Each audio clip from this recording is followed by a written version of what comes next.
that everyone adjusted their clocks properly. At this point, the coalition can operate throughout all of the airspace of Iraq.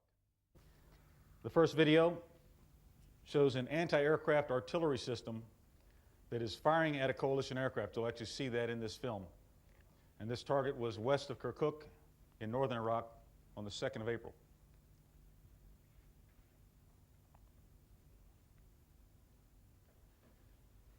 Now what you just saw was two sets of black smoke. That was the firing of the anti-aircraft system at this aircraft that's conducting the attack. So I would just remind that these are not benign actions that occur.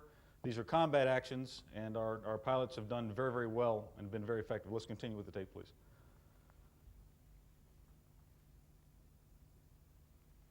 He won the duel.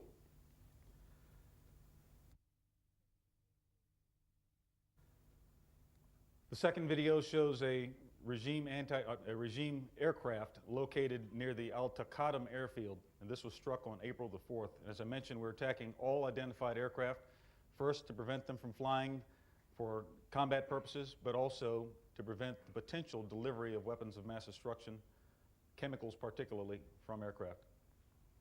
I also have two products to show you from recent precision attacks against assets of the regime.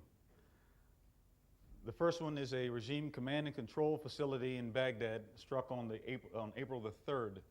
What I'd highlight on this one is that there are 21 different weapons that were used, each one of them represented by a blue arrow. This is the pre-strike and the post-strike, please. Varying degrees of destruction because the weapon systems chosen have varying degrees of explosive capability, and that's by deliberate design. Okay.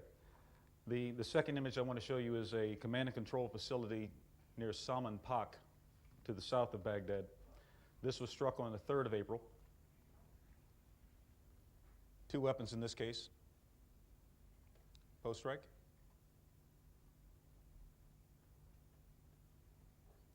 And the split.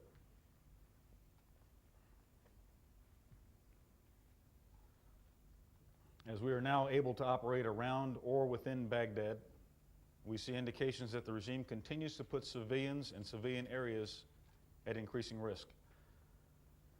The following photo will show you Iraqi military equipment that the regime has intentionally placed next to the buildings of a residential area.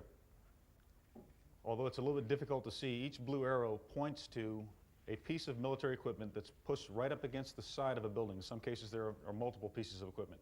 This is in a residential area. We don't know that these are houses per se, but it clearly is a residential area. We, however, will continue to discriminate in our targeting. We'll continue to be selective and seek precision in all we do. But it is clear at this point that the risk is increasing to the civilian population because of decisions made by regime leaders.